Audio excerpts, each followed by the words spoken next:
Good evening and welcome to the January 9 meeting of the Ann Arbor City Council. If you're able, please rise and join us for a moment of silence, followed by the Pledge of Allegiance.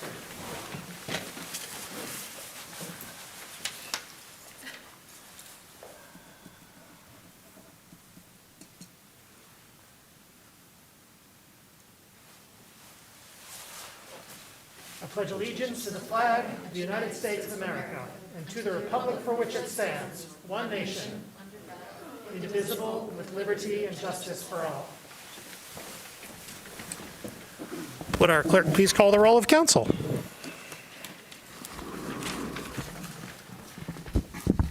Councilmember Dish. Here. Councilmember Harrison. Here. Councilmember Song. Here. Councilmember Watson. Here. Councilmember Medina. Here. Councilmember Ghazi Edwin. Here. Mayor Taylor. Here. Councilmember Iyer. Here. Councilmember Ackman. Here. Councilmember Briggs. Here. Councilmember Cornell. Here. We have a quorum. May I have a motion, please, to approve the agenda? Moved by Councilmember Medina, second by Councilmember Watson. Discussion of the agenda. I'll observe due to a miscommunication, we have the agenda omits one public speaker, Peter Allen, who's slated number 7. So this is an inconsistency from the printed agenda from the regular agenda. A motion, please, to approve. Oh, we've already had that. All in favor? All opposed? The agenda is approved. Departure from cadence is a dangerous thing. Do we have any communications today from our city administrator? No. We have today an introduction from the chair of the Independent Community Police Oversight Commission, Chair Tadora Hargraves.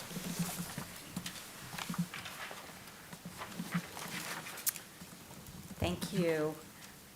Just to bring you up to date on some things that we're working on, we did not meet in December. We do take December off every year for our meetings, but we have been working hard. We have reestablished our subcommittees, and those groups are starting to gather. So at our January meeting, you'll be hearing updates from those committees. At the forefront will be community outreach. That's a big goal we've set for this coming year, is to further our outreach within the community, going to various events and really putting ourselves out there to hear what the community feels and what they would like in a police department. And also, we will continue regular meetings with the police officers themselves. We do have quite a few positions opened.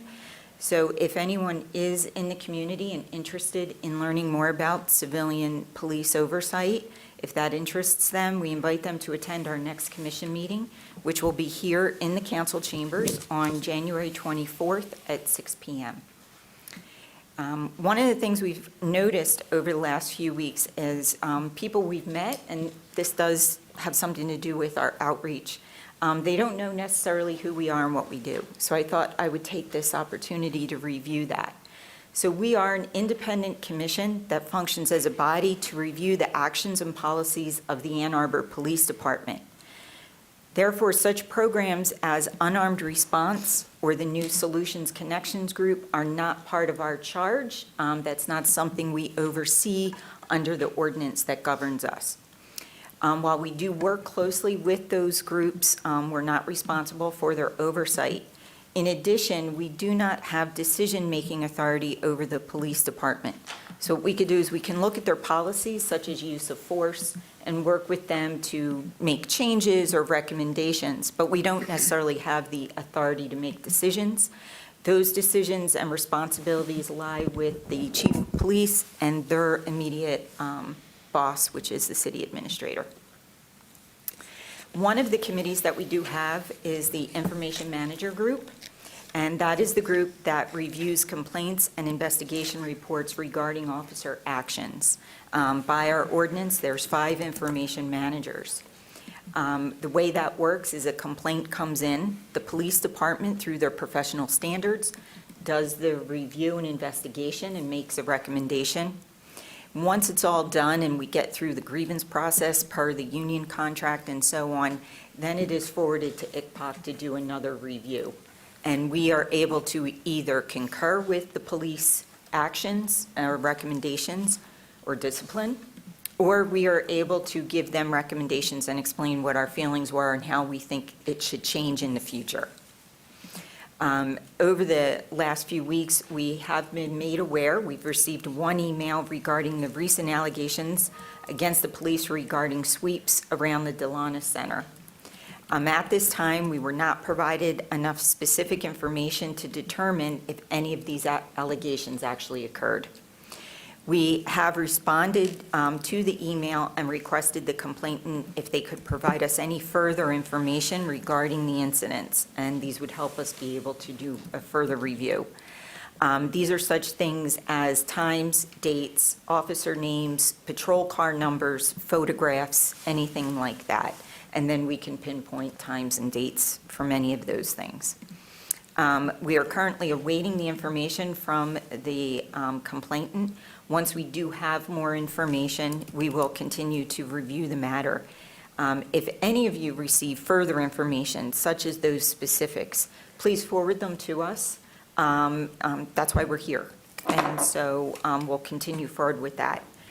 At the same time, we also received a separate complaint from a group that did have more specific information that we're able to review. The complaint includes an allegation that an officer was not doing their job entirely when they did not arrest someone when individuals felt harassed and unsafe in a nonviolent situation. As with all complaints, this one was forwarded to the police department for investigation, and per the process, once it's done, it'll come to us for further review. Because these complaints are very different regarding the officer behavior, we are happy to keep council up to date on the matter, so feel free to contact us in any way, and we'll let you know what our status is on it. So again, thank you for your time, and we do appreciate being able to update you every month. Thank you. Thank you. My apologies for my telephone. We now come to public comment reserve time. Public comment reserve time is an opportunity for members of the public to speak to council and the community about matters of municipal interest. To speak at public comment reserve time, one needs to have signed up in advance by contacting our city clerk. Speakers have 3 minutes in which to speak. We can have only one person speaking at a time, and speakers are not authorized to delegate their time to others. Our first speaker is Casey Klein.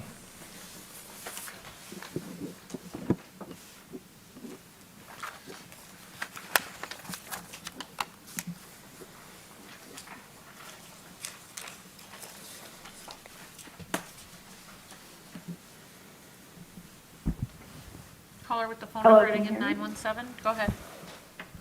Hello, thank you. Good evening, Casey Klein, 3304 North Timberwood Drive, Traverse City, Michigan, 49686. I would like to address agenda item C1 regarding the proposed new development at 530 North Division Street, which would include the removal of a 3,000 square foot structure to be replaced with an 8,000 square foot LEED certified structure. I grew up next door at 524 North Division Street, where my family continues to be stewards of this historic property today. One of the responsibilities of the city is to set and maintain standards, and this project falls well outside the current standards.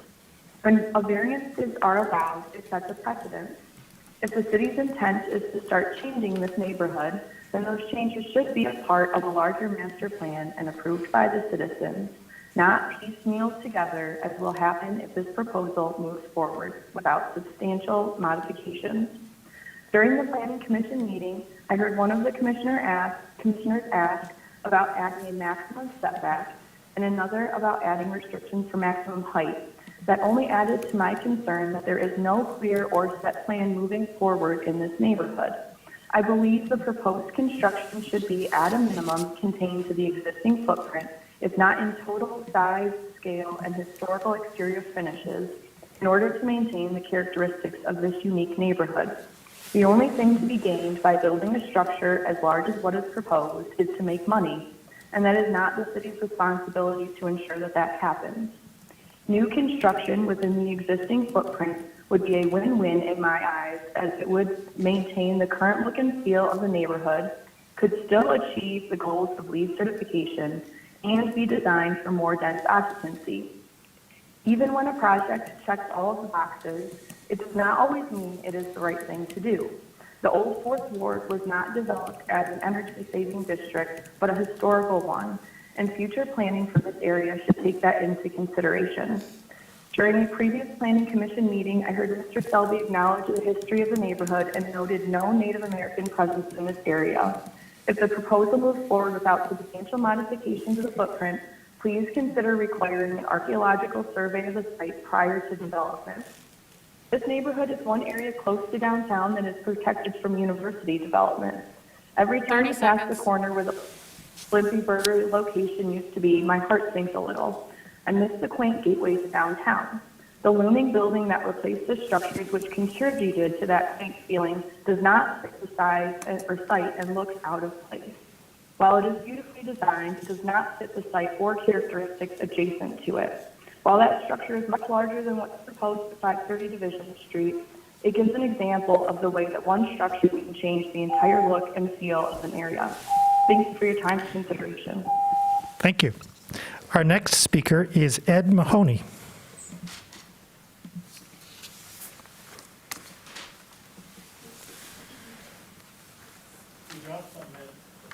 Okay. I'm Ed Mahoney, 1413 Shaftesbury Road, Ann Arbor, Michigan. For 40 years, I've owned the property adjacent to and south of the 530 development. I lived at the property for 8 years and started my family there and would like to return to live there sometime. I asked that the PUD not be granted. I think it is clear that if an 8,000 square foot house can be net zero, then a 4,000 square house with the same solar footprint will also be net zero and meet the city's energy and density goals. Mr. Shelby claims to be a builder, carpenter, and landlord, and has owned for 20 years the 3,333 square foot building at 530 North Division Street. I think Mr. Shelby describes the building as collapsing. It appears that the structure will end up in the landfill. I don't think the city should award a landlord that fails to maintain his building with a PUD. Also, what are the consequences if energy predictions don't materialize? Will the city triple his property taxes? Will he be made to remove one of the units for the structure in compliance then with RC4 zoning? Or will he just pass the extra energy cost on to tenants and laugh all the way to the bank with his 140% increase in profit? I am unaware that private business is under any obligation to share accurate energy information with the city or anyone. Private businesses, to my knowledge, are not under the Freedom of Information Act. Likewise, I do not think he's under any obligation to install any energy savings equipment in the building, and if it is not available or is too expensive at the time of construction, or keep it maintained once installed, he can just pass the high energy costs on to the tenants. I bought into RC4 zoning 40 years ago, and I do not want those rights stolen from me when this new house is built. I ask that you deny the PUD. Thank you. Thank you. Our next speaker is Dan Adams.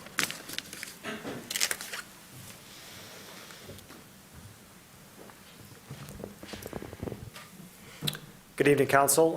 Dan Adams, 1016 Daniel Street. Here to talk about the library lot. 4 years ago, a small group of anti-development activists called Library Green successfully amended the city's charter to preserve a downtown parking lot forever as a park. They promised the public that they would do this privately. This would be a private project, privately led, privately funded, and that it would be completed by the city's bicentennial. The city has given Library Green a fair and full opportunity to deliver on what it said it was going to do. 4 years to raise money, privileged access to council and staff, a city-funded task force, a dedicated advisory commission that exists entirely separate from the Parks Department, and critically, hundreds of thousands of dollars in city budget allocations. Few citizen-led projects enjoy this kind of city support and few organizations could have wasted that support more comprehensively. They haven't raised the money. They don't have a plan to do it. They haven't demonstrated to voters that they are capable of executing their vision or making any significant progress on that vision on any reasonable timescale, short-term, medium-term, long-term. The politics of housing and land use in Ann Arbor since the passage of Proposal A have shifted dramatically. In the last 2 cycles, we've seen voters comprehensively reject the exclusionary anti-housing agenda that animated Proposal A's passage.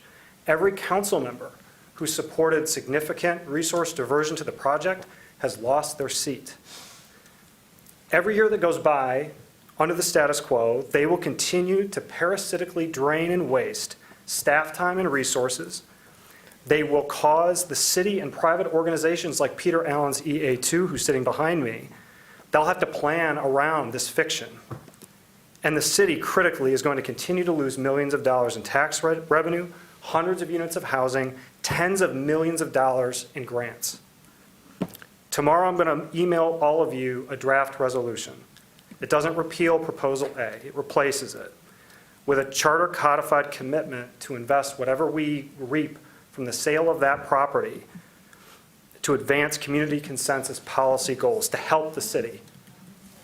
It also requires any purchaser that would come along to create and maintain the plaza that we were promised, the plaza that we would have today, absent the intervention of Library Green. I'm speaking to you tonight because I'm independently passionate about this issue.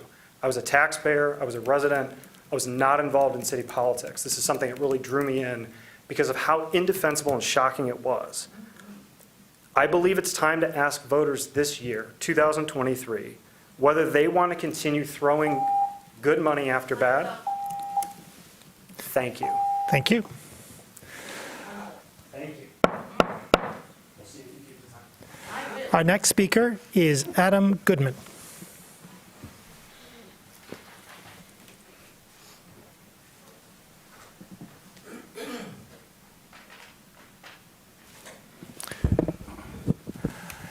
Adam Goodman.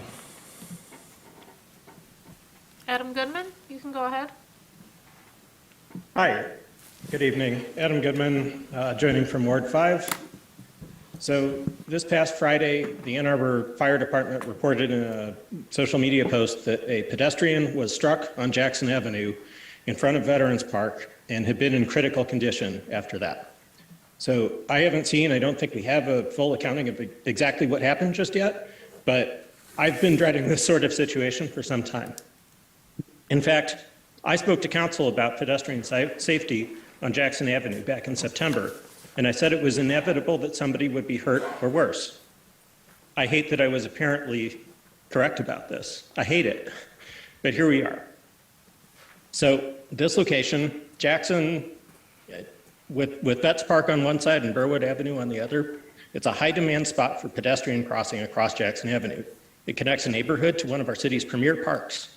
But there's no marked crosswalk, no safe way to cross the street there. In fact, this is part of a stretch of Jackson Avenue over 2/3 of a mile long without a single marked crosswalk, without a single safe place to cross, even though there are bus stops all along here, neighborhoods, there's convenience stores, and of course there's parks.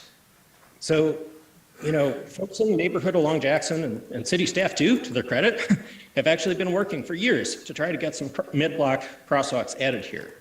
At least ever since the road diet was completed in 2015 on Jackson, if not for a lot longer before then. But so far, nothing's happened because this is a state trunk line owned by the Michigan Department of Transportation, and MDOT just doesn't seem to care about anything except free-flowing car traffic, at least not until people die. Adding a few crosswalks is the least they could do to improve pedestrian safety and access in this city, but they haven't done it for at least 8 years now when people have been asking them for it. Now, I know this sort of situation is why the city is running a study looking at possibly taking control over these state routes. But the outcome of that study isn't a foregone conclusion, and it really won't come soon enough in any case. We need MDOT to add safe crossings on Jackson and West Huron now, immediately. As we have just seen, every moment of delay puts our neighbors and our community at further risk. You know, enough is enough. So tonight, I'm speaking to you, I'm in a slightly weird position where I'm asking City Council to take action on a problem, even though I know that you don't really have authority over it. So, 30 seconds. Sorry about that. But still, I hope you will do everything you can to convince MDOT to finally solve this problem and to do so without delay. And I will also do what I can to contact them directly. And I hope everyone in the community who's watching this and who cares about this issue will do the same. Thank you. Thank you. Our next speaker is Blaine Coleman.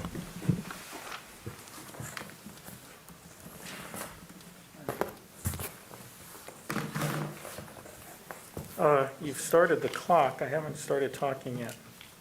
Thank you. Chris, Aisha, Cynthia, Dharma, Jen, Lisa, Lynn, Travis, Erica, Jen, the Ann Arbor City Council. Look at that Human Rights Commission document in front of you. You all got a copy today. It's the Human Rights Commission of Ann Arbor in 2003 telling you, the City Council, to pass a resolution against military aid to Israel. Look at it. Allow a vote on the resolution. We are against military aid to Israel. We didn't make it up. We got it from the Human Rights Commission. Vote for it. You, the City Council, up until now, have broadcast to the world that Palestinians' lives are worth nothing to you, while you pretend to be progressive. You, the City Council, have let the world know that Palestinians have no rights that you are bound to respect. But the whole progressive base of your party, has already moved decisively over to supporting Palestinian human rights. Don't you know that? We are no longer in 1857 when the Supreme Court ruled that black people have no rights which the white man is bound to respect. Similarly, we are no longer in a time when you can call yourself a progressive and say that Palestinians have no rights that you are bound to respect, while you pour billions of dollars of military aid into the apartheid state of Israel. Don't even pretend you're progressive unless you say something about that.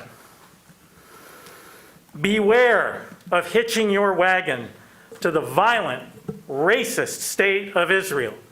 Israel, who you remember, is a hardcore supporter for many years of apartheid South Africa. Even if you, like Ayer, took campaign money from old friends of the Israel Defense Forces, even if you did, you really ought to allow a vote on the 7-word resolution that's been in front of you for so long. Ready? Quote, "We are against military aid to Israel." Unquote. Allow a vote and vote for it. Our next speaker is Mojan Safani. Hello, Ann Arbor. First, congratulations and respect to the powerful people of Iran who are fighting for human rights and dignity every night. I am with you. People of conscience are with you. And anybody who gives a shit about human rights is with you. I have been coming to human rights commissions in Ann Arbor, to city council in Ann Arbor, demanding human rights and human dignity for people of Palestine, who are the target of U.S. military aid to Israel. They've been getting killed by Israeli military day in and day out, just about every day for the past 30, 40, 50, 60 years. Palestinians have been getting killed. I've been coming here demanding human rights for Palestinian people. When I first arrived in Ann Arbor, I really thought this was a progressive group because they had a Human Rights Commission.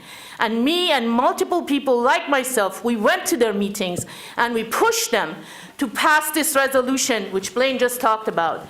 Pass a resolution against military aid to Israel. And finally, in January of 2004, they did pass that resolution and it made it into the media. You have a copy of it to look at. I invite all of you to look at it and read it carefully. They passed that resolution. That resolution never made it to the tables of this fantabulous city council and those like it. It never made it to them to vote on it. Because what happened is that corruption and Zionist lobby in this town won, and they stopped it from getting into the hands of the Ann Arbor City Council members. It is time that you vote on that. Instead of voting on that resolution, Ann Arbor City Council replaced the commissioner's chairperson, eliminated its staff, and changed its staff so that they would vote the right way, the way of Zionist pigs in this town. I am asking you again, those of you who have just arrived, you have the chance to do the right thing. If you don't use your opportunity to stand with people of Palestine and vote for this resolution that says we are against military aid to Israel, if you don't use your chance and you do the right thing, I will be yelling and screaming at you the same way I'm yelling and screaming at the rest of these killers. I would be counting you in with them. Choose rightly, vote for Palestinian human rights, and do the right thing before I call you a racist pig like I call our mayor every time I come here. He has proven to be a racist pig, that's why I call him. He's got a record, he cannot sue me. Ms. Ayer is leaving because she can't stomach it. Vote on the resolution that says no military aid to Israel. Thank you. Or be called pigs again. Thank you. Our next speaker is Peter Allen.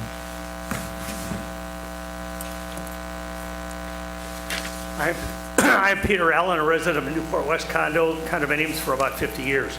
I came to U of M school in 1971 to take 7 really valuable courses in business, architecture, urban planning graduate programs. My favorite course was with Norbert Gorwick in urban planning. At every class, he would show us his personal travel pictures of the great cities of the world. Professor Gorwick made a huge difference on me, so much so that I stayed in Ann Arbor to pursue my real estate career and raise my family, having fallen in love with its walkable urbanity, nearby parks, and the amazing Huron River. I started teaching real estate development at the university in 1980 as a side pursuit to my development. I retired last winter from teaching over 40 years and 4,000 students, including to Jeff Gahan, Lisa Suave, Wanwu Lee, Hillary Hansel, to name just a few of those at City Hall. One of my best and last students, Sarah Lorenz, and I co-founded a nonprofit, Equitable Ann Arbor Land Trust, in 2019 to offer creative and bold housing solutions due to Ann Arbor's lack of housing at all the middle and lower price points. Here are EA2's recommendation. First step, expand park land uses and activities near the riverfront. Expand the new $22 million funded Lower Town Riverfront Conservancy to help with new passive, active, cultural, recreational,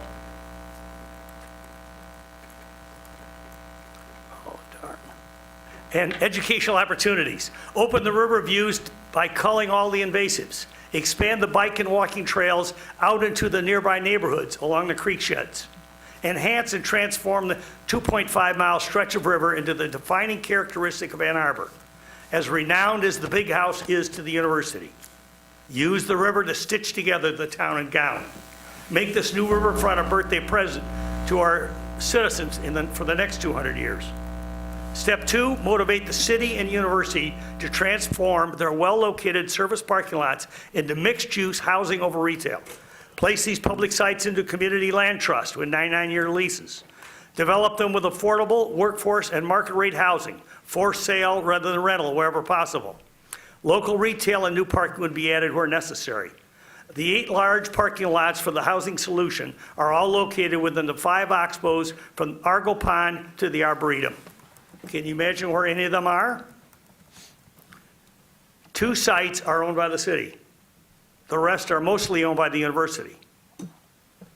We will, tonight, I'd like to introduce 6 talented U of M seniors and their faculty advisor, Christina Eckhoff. Stand up, folks. They will all be doing their 3-credit capstone class this term to help the EA2 unravel the details and complexities for our agenda. This capstone team will be researching best practices across the country on how to promote Ann Arbor's riverfront renaissance. This will be more fully explained in an article by Ryan Stanton later on this week. Thank you very much. I've got a handout for each of you as well. Appreciate it. Thanks a lot. Thank you. Handouts, if you can just deliver it on over here to the clerk, and she'll send it around. Thanks a lot. Thank you. Are there communications today from council? Councilmember Song.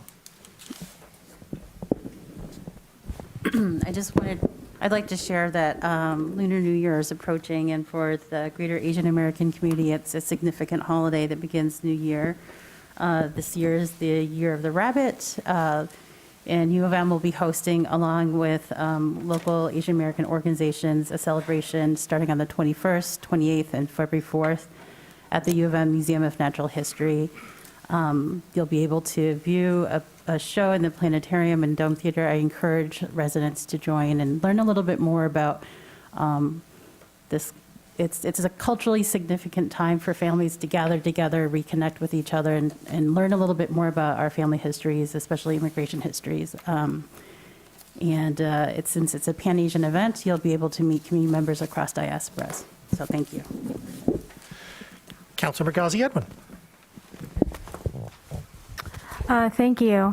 So I just want to mention that my next coffee hour is this Saturday, January 14th, at the Mallett's Creek Library. It's part of my ongoing commitment to engage with residents. I also have a quick update from CODI in regards to the creation of the accessibility coordinator position with the city. We have been working with Director of Organizational Equity, Laura Orto, the commission, and city staff to create this, and we hope for it to be posted in March, and we're going to work to getting it filled by hopefully July. I also want to mention some revisions to language in the A2 Snow Match program. I talked to Mr. Fournier today, and currently language states that one must have a physical disability in order to qualify for the program. City staff is going to work on revising that to say physical, mental, or otherwise disability. So we're not functioning with any kind of hierarchy of disability. And then I have finally a quick update from the Human Rights Commission, which is I'm happy to share that the commission will be bringing forth an ordinance amending the city's non-discrimination ordinance. So it would effectively ban discrimination against government-issued IDs. This is an issue that affects thousands of people from accessing resources, food, housing, and it would open up those resources to many. Commissioner Keita Cohen has been spearheading this and working on it, and Commissioner Song and myself hope to help HRC pass it, and we hope to bring it to council and gain all of your support. Thank you. Further communication from council. Councilmember Harrison. I just wanted to announce that my next constituent coffee hour will be on Monday, January 23rd at 5:00 p.m. at Zingerman's Next Door Cafe. And just wanted to make sure the residents knew about this as I continue my commitment to engagement with my constituents. So thank you. Further communication from council. Councilmember Ackman. Thank you. Excuse me.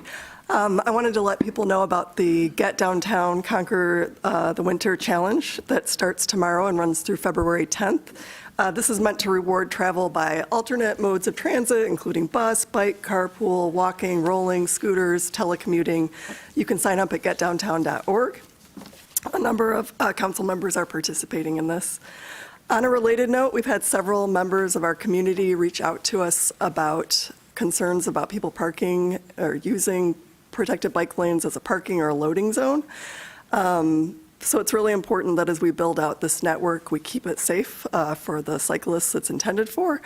And I wanted to let people know that I'm working on solutions to this with staff. One of the things is that Ann Arbor Police has let us know that they're working on stepping up enforcement.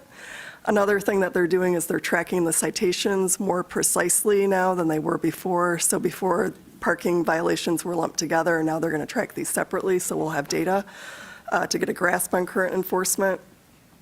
A big part of this also, though, is just how the lanes are designed. And there we have somewhat of an obstacle, excuse the pun, where we can't put in the number of vertical delineators that we need to because of we don't have the appropriate plowing and road cleaning equipment. On that note, I wanted to draw my colleagues' attention to a memo that was actually included in the last council meeting materials, and this was a resolution that was passed by the Transportation Commission. It directs council to work with the city administrator and the appropriate staff to determine who's responsible for the acquisition, operation, and maintenance of the snowplows and street sweepers for these narrower lanes, and to also consider this in the upcoming budget cycle. So this is something I'll be following up on, and I ask my colleagues to take a look at this. Thank you. Further communication, Councilmember Cornell. Thank you. Just a quick note that Councilmember Briggs and I will be having a listening hour at Sweetwater's on Washington Street on Sunday, January 22nd at 4 p.m., and we invite the community to join us and let us know what's on your mind. Councilmember Watson. I'll be hosting my first coffee hour of the year, Sunday, January 22nd at 3 p.m. at the Sweetwaters on Plymouth and Green. This will be an opportunity to share with residents about issues in Ward 2, and also for them to share any pressing concerns that they'd like me to be aware of as their representative. One such issue of Ward 2 interest is the Earhart Improvement Project. I wanted to mention that last month, staff hosted a Zoom information session and a Q&A where they responded to questions. That's all on the web at a2gov.org/Earhart2023.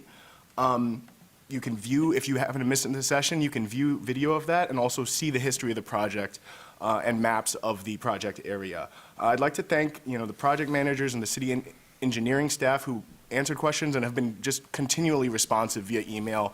And residents that still have questions can email engineering@a2gov.org, and staff and I will do our best to answer your questions. So, thank you.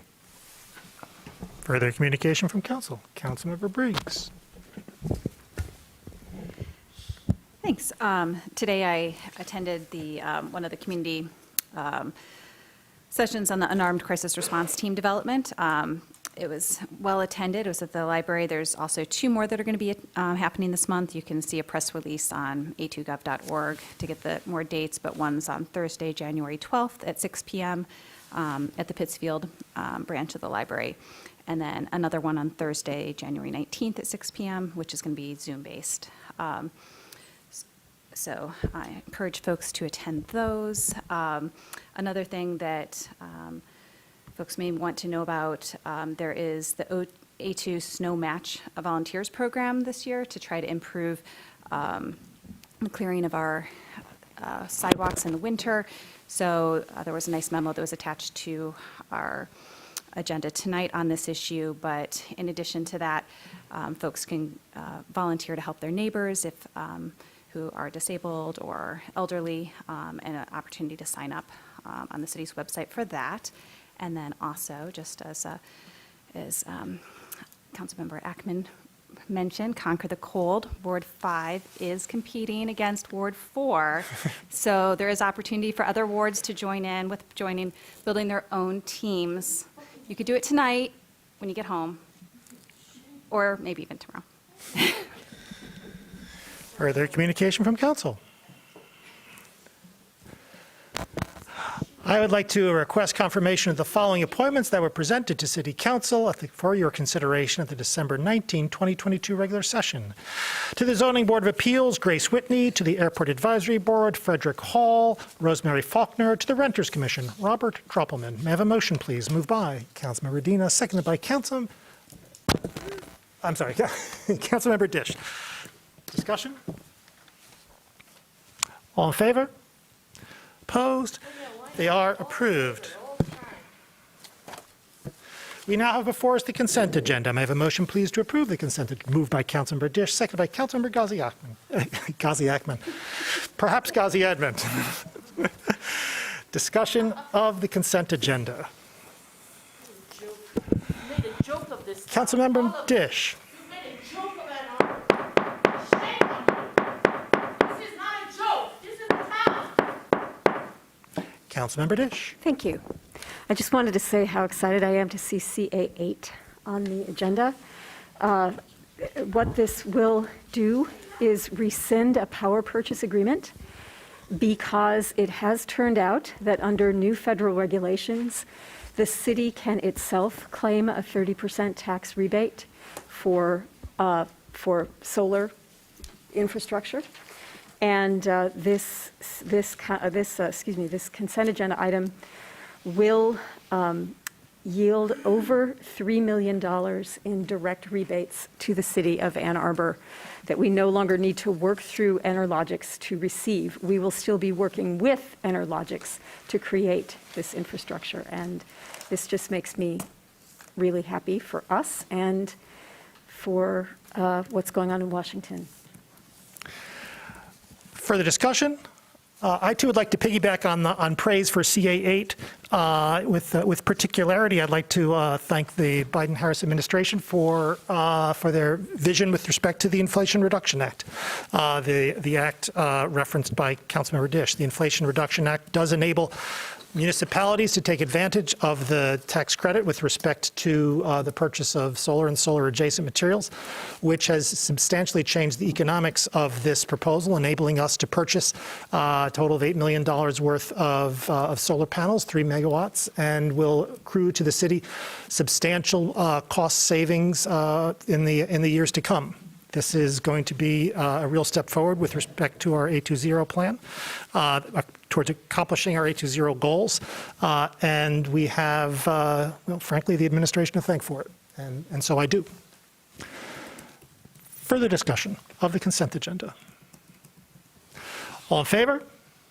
Opposed? The consent agenda is approved with 11 council members present, all voting in the affirmative, thus satisfying the 8-vote requirement with respect to CA1, CA2, CA3, CA4, CA5, CA6, CA8, CA9, CA10, CA11.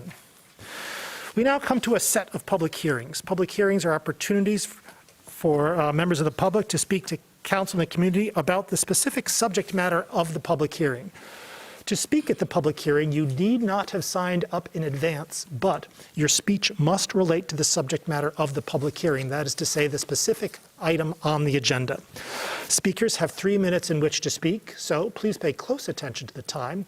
Our clerk will notify you when 30 seconds are remaining or when your time is expired. When your time is expired, please conclude your remarks and cede the floor. Our first public hearing today is public hearing number 1, an ordinance to amend Chapter 14, Purchasing, Selling, and Contracting Procedure of Title 1 of the Code of the City of Ann Arbor related to the Best Value Procurement Program. Is there anyone who would like to speak at this public hearing?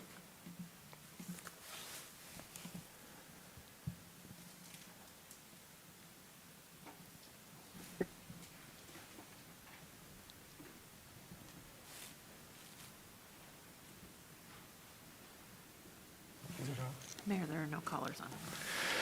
Seeing no one, this public hearing is closed. Public hearing number 2, resolution to approve annexation of 2118 Victoria Circle. Is there anyone who would like to speak at this public hearing?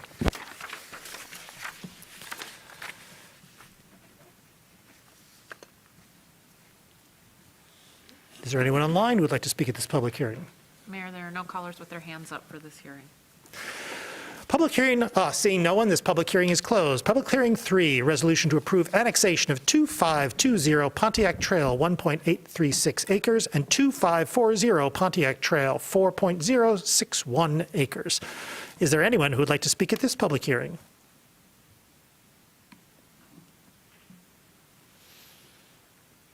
Is there anyone online? Mayor, there are no callers for this hearing.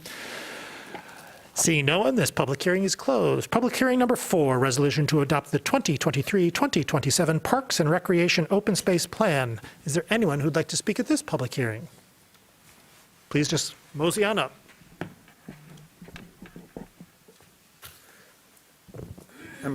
Larry Deck, and speaking on behalf of Walk Bike Washtenaw on the pros plan. I hope you've had a chance to look at the material in your packet that we sent you, the statement we sent you. I'll touch on a few items in that. We think that the maps that were taken out of that plan, taken out of the 2016 plan, in the current plan, need to be either reinstated in the plan or carried forward in some fashion, because they show what exists in terms of the Huron River Greenway, the border trail links, what exists, what needs to be filled, what gaps need to be filled. These have been long-standing plans, and the maps help clarify that. One picture is worth 1,000 words, we think, on conveying the concept. Having the maps in there will help with funding applications, I think. One example of the things that are needed are in the vicinity of the Huron, of the Fuller Maiden Lane intersection, where we have a mess right now. Long planned trail systems. The bridges in that area were built with pads underneath, concrete pads to link the trails, and the border trail is supposed to go under one of those. Those haven't been built in the last 40 years since the bridges were rebuilt back in the 1980s. This needs to be moved forward. This concept was also in the 2006 non-motorized transportation plan, and City Council reinforced the concept back in 2015 resolution. The Greenway system, the park system in the valley, is really a jewel of Ann Arbor's park system, and many minds have gone into creating that concept. Now, you may have seen in our material that there's a timing problem because the Parks Department needs to submit an approved plan to DNR in order to be able to submit grant proposals. So unless you can figure out a way around this, there may not be time to get the maps into the plan right now. You may have no choice but to adopt the plan as is, but we think that it's important for the City Council to adopt those maps as ongoing city policy until there's time to incorporate them, either amend them into the plan or create a new plan. And also to direct the park staff to, in any future amendment to the plan or future plans, to incorporate those maps. Just a comment as an individual, there's this issue of what's transportation, what's recreation, how to get the departments working together, because there's really, this crosses both boundaries, and we need to figure out how to get people working together to implement these things.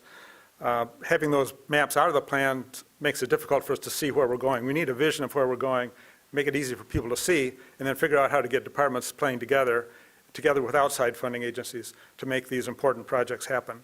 Happy to answer any questions, and I hope you have a chance to look at the material that we sent you if you haven't. Thank you. Thank you.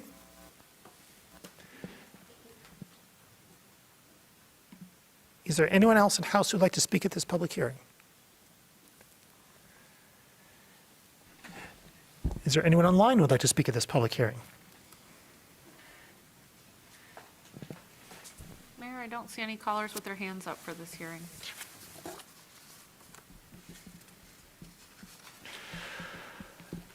Seeing no one, this public hearing is closed.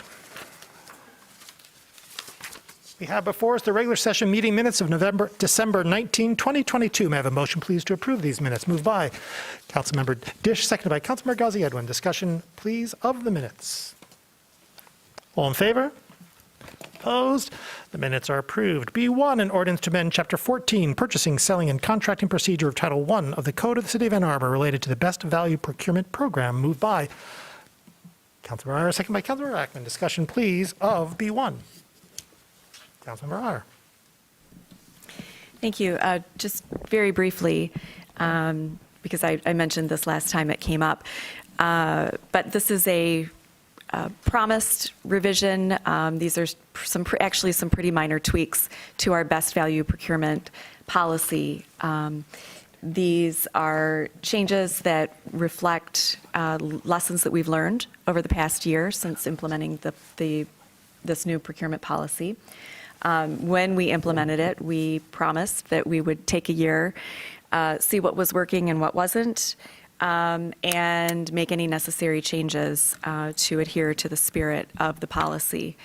And I'm, again, grateful to City Administrator Dohoney and the rest of the staff, particularly John Fournier, for coming up with these changes, for working with those on city staff who have been dealing with procurement and using this policy. And again, I'm going to take every opportunity that I can to state how proud I am that we have passed this highly progressive pro-worker, but also pro-taxpayer policy, which gets us the highest quality construction at the best value for our community. So thank you, and I hope that we will pass these changes.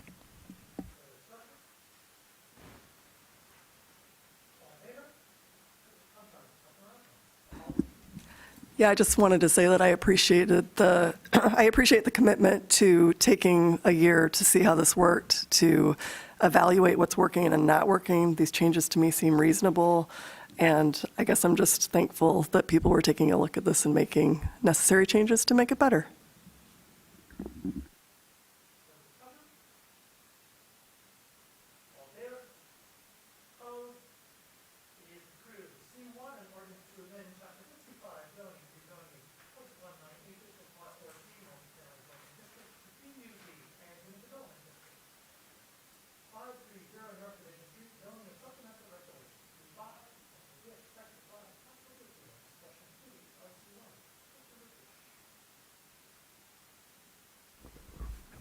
So this proposal, or this PUD, would permit the developer to add a 3-story addition to the rear of the existing house at 530 North Division.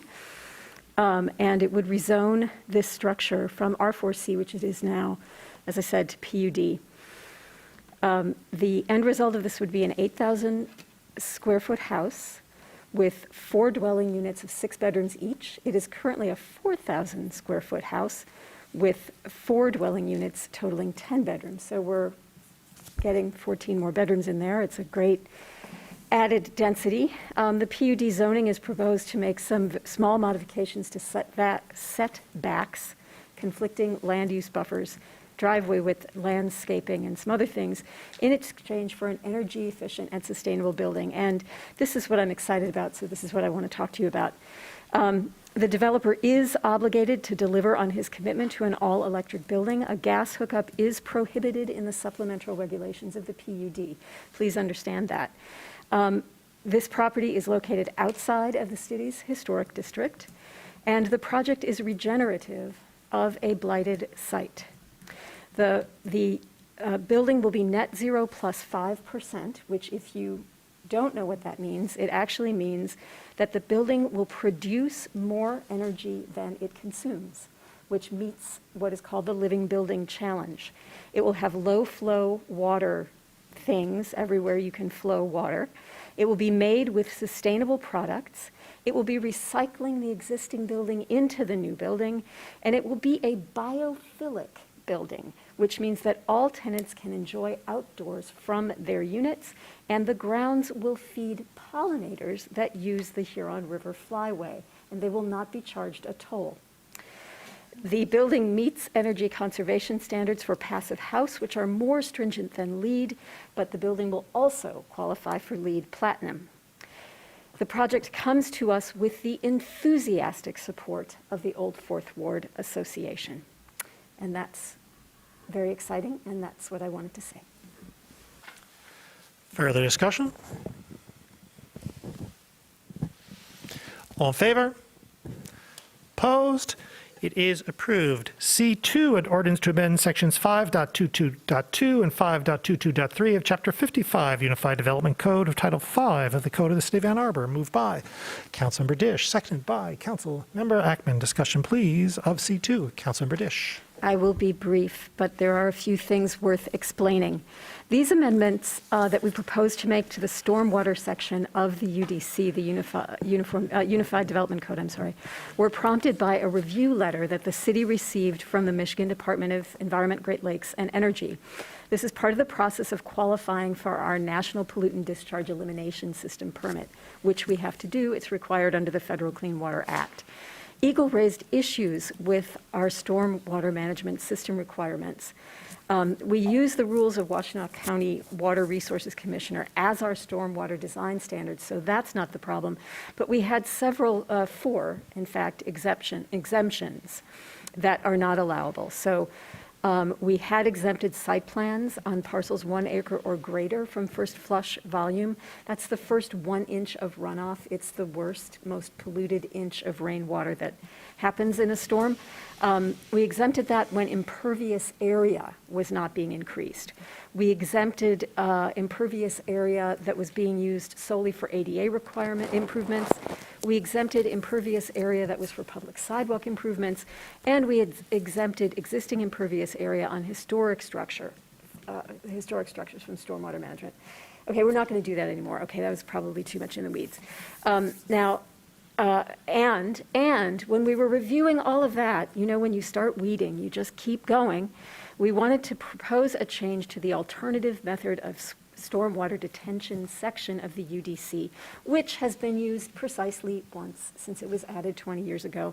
And I will not go into detail on that, but suffice it to say that there will be more staff flexibility when site constraints make it difficult or limit how much stormwater work you can do, but we will thoroughly oversee that. You may have noticed that we received one late amendment to this item, and this was truly minor, a small change in language from review responsibility rather than jurisdiction. Just wanted you to know about that in case you were concerned about that late amendment or didn't have a chance to read it.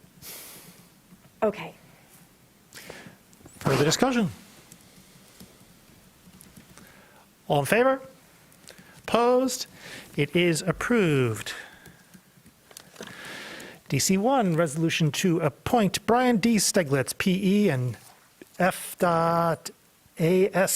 as a City of Ann Arbor Public Services Area Administrator. Moved by Councilmember Iyer, seconded by Councilmember Redina. Discussion, please, of DC1.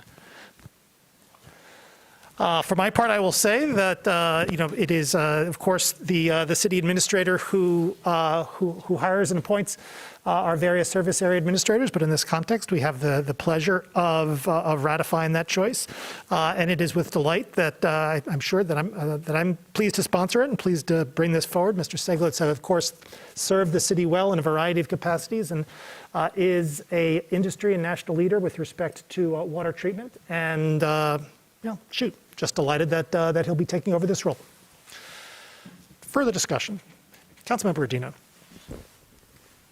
Thank you, Mayor. I just want to echo praise of Mr. Steglitz. I am grateful that he is going to be sticking with us as our full-time public services area administrator. I think we benefit greatly from his experience and knowledge and the work that he has done here at the city. And so I just wanted to echo your praise of both the process and of the gentleman himself. Thank you.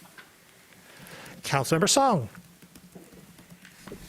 I'll add to this praise. I recall an early meeting with Mr. Steglitz where when he spoke to the challenges to our water and sewage system and plant, he also spoke to the future needs. And I thought this was really remarkable and probably a good example of his leadership where he talked about the need for developing future water engineers.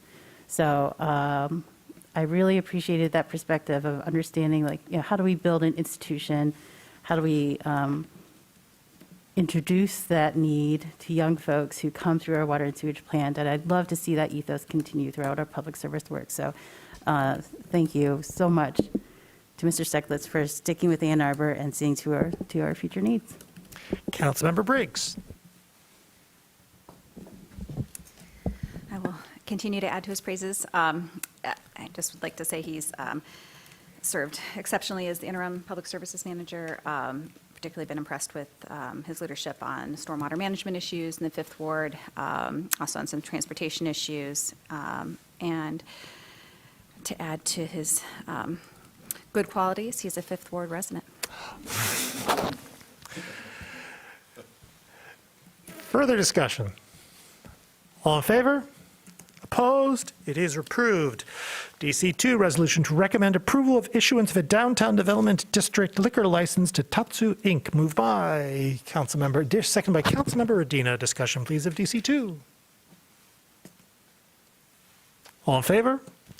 Opposed? It is approved. DC3, resolution to revive previous approval of issuance of a new full-year Class C quota liquor license in the city of Ann Arbor to A2 Weinman LLC. Moved by Councilmember Iyer, second by Councilmember Briggs. Discussion, please, of DC3. All in favor? Opposed? It is approved. DB1, resolution to approve annexation of 2118 Victoria Circle. Moved by Councilmember Dish, seconded by Councilmember Cornell. Discussion, please, of DB1. Councilmember Dish. I don't know if this really needs discussion, but just to let you know, the petitioner requests annexing a 3.94 acre parcel in the township. And it's requesting the annexation since the parcel is within the contiguous bounded limits of the city, which is to say that it's a township island. And the intention is to construct a single-family home on the lot, which is consistent with surrounding land uses. And so Planning Commission recommends yes. Further discussion? All in favor? Opposed?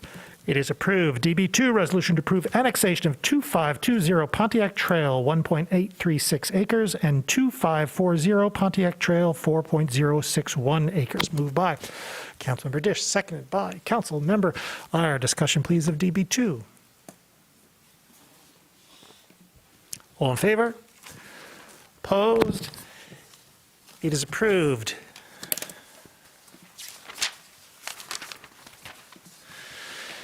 DB3, resolution to adopt the 2023 and 2027 Parks and Recreation Open Space Plan. Moved by Councilmember Briggs, seconded by Councilmember Watson. Discussion, please, of DB3. Councilmember Medina. Thank you, Mayor. I know that this is something that we've heard a lot about recently, and I wanted to give an opportunity for a staff introduction here because I know that they had a really great presentation. They've done a ton of work on this proposal, and would just like to give them the opportunity to share their insights with council.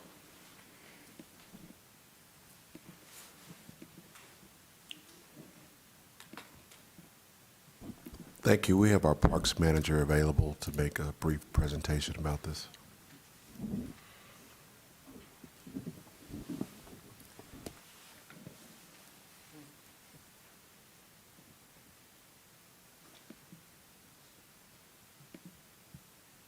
Good evening, everybody. I am Josh Landefeld. I am the Parks Manager. I want to thank the opportunity to speak to you all about the PROS plan.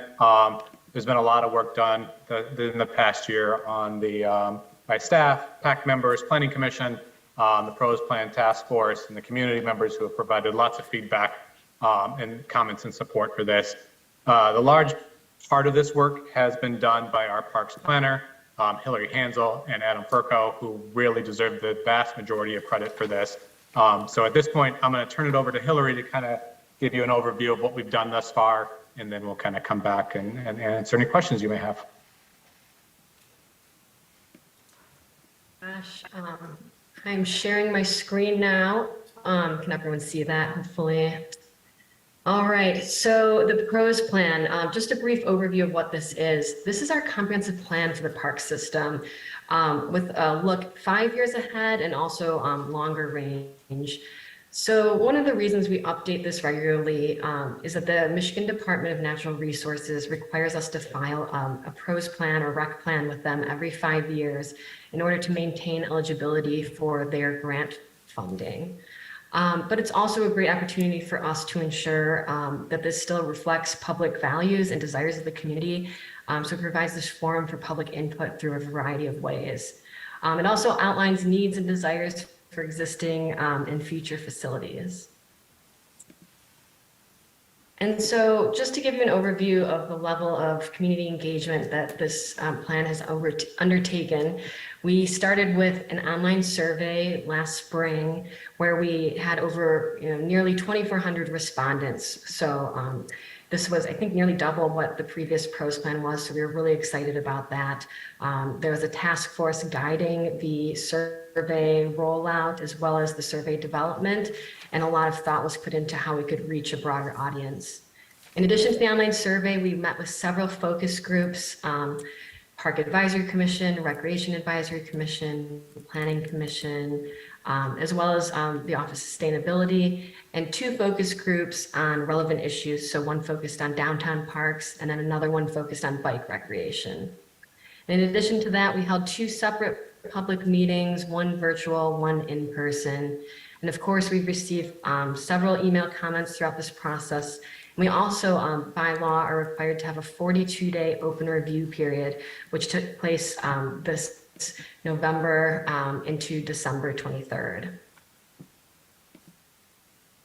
And so with this public comment period, we actually shared a preliminary draft of the PROS plan with PAC and Planning Commission back in October. We had a draft plan that was posted on the Park Planning website back on October 13th that was available for public review.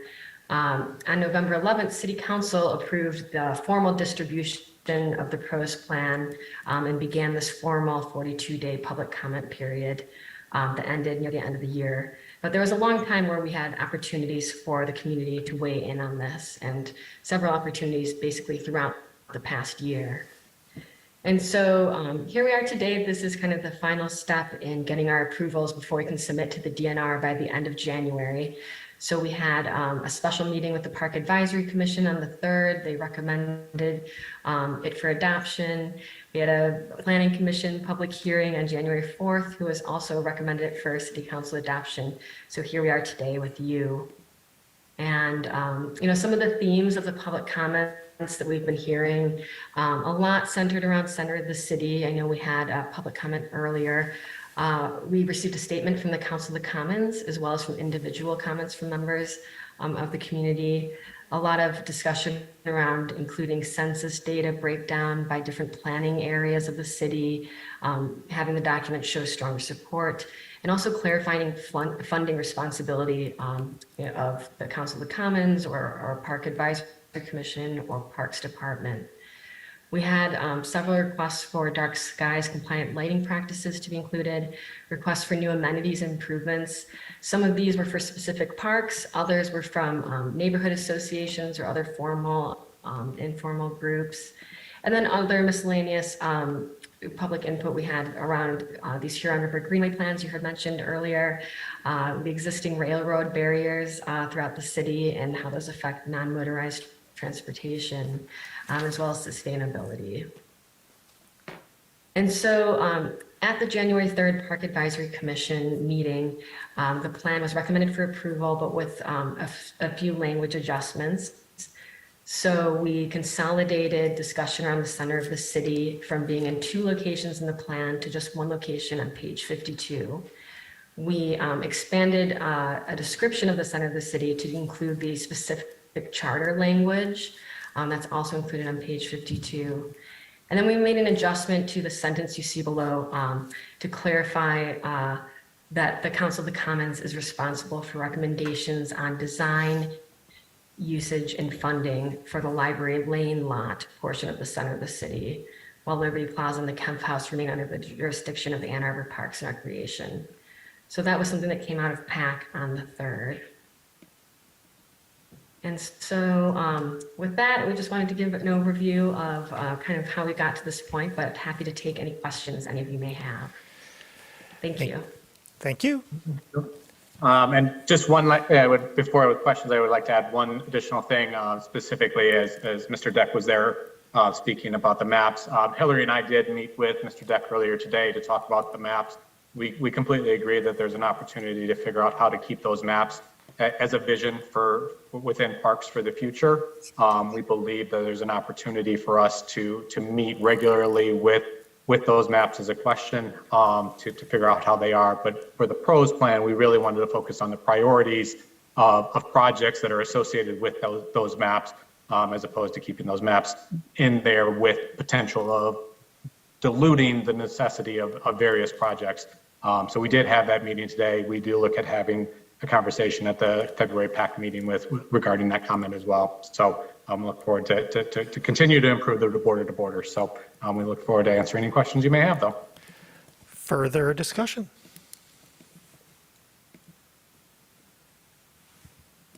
Councilmember Cornell. I I don't have any questions. I just want to remark that I'm appreciative of how much thought and public input went into this plan. I think some things really bubbled up in terms of priorities for the community, in terms of improving our existing facilities and making sure that our parks as they are activated, and especially with an eye towards inclusivity. I think that one of the things that stood out to me was the public desire for more restrooms downtown. And I realized that that would be something that is a thoughtful consideration by the council in terms of both the maintenance, creation, and the money involved with creating those facilities that are much needed and obviously based on public comment desired. As a parent, I couldn't agree strongly with the sentiment that came out of the public comment period and survey period around existing and improving our playgrounds.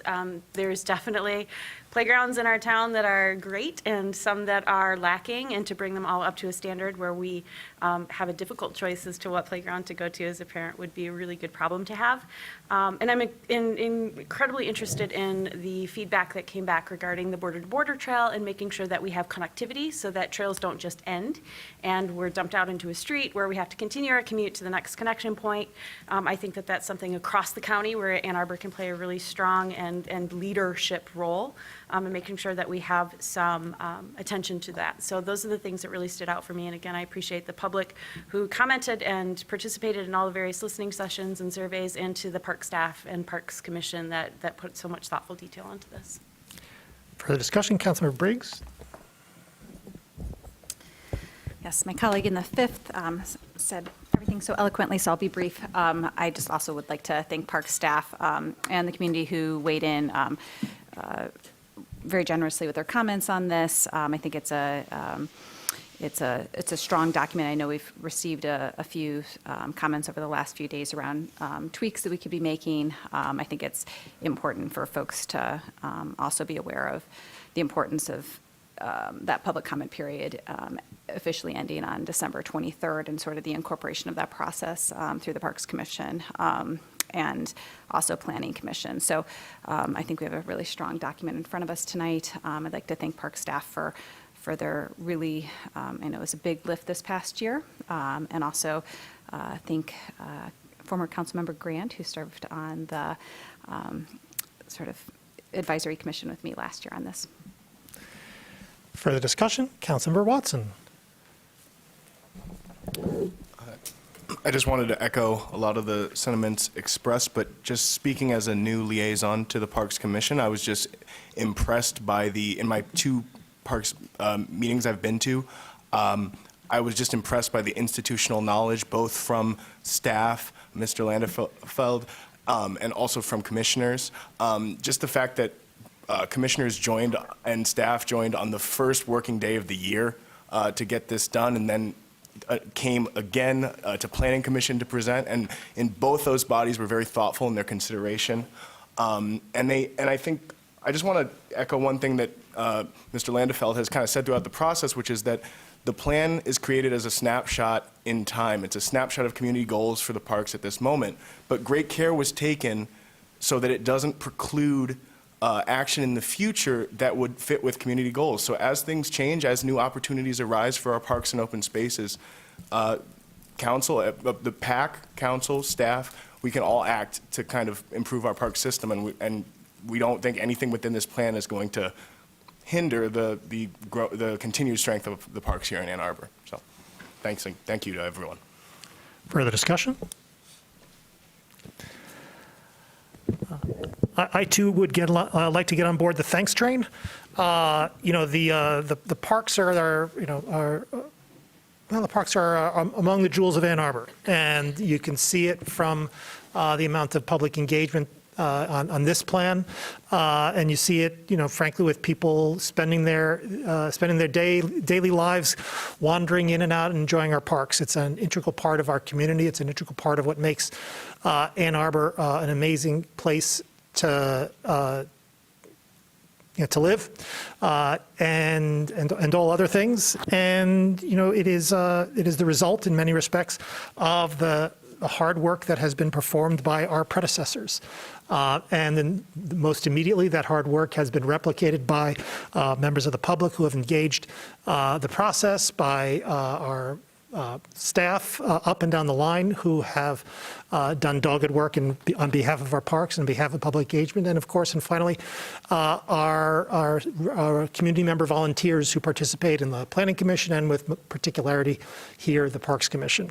Without that set of folks coming together and doing a lot of hard work, none of this would be possible, and I'm just delighted that we have this plan that we're able to bring forward and rely upon and expand upon as our needs and aspirations evolve. Further discussion? All in favor? All opposed? It is approved. Do we have the pleasure today of a closed session? No, thank you. 'Tis pity. We have before us the clerk's report, communications and petitions and referrals. May I have a motion, please, to approve the clerk's report, moved by Councilmember Dish, seconded by Councilmember Gazi-Ackman. Edwin, now it's becoming a thing. Discussion of the clerk's report. All in favor? Opposed? It is approved. Do we have communications today from our city attorney? Not today, thank you. In the absence of public comment overflow, may I have a motion to adjourn, please? Moved by Councilmember Cornell, seconded by Councilmember Ackman. Discussion, please. All in favor? Opposed? We are adjourned.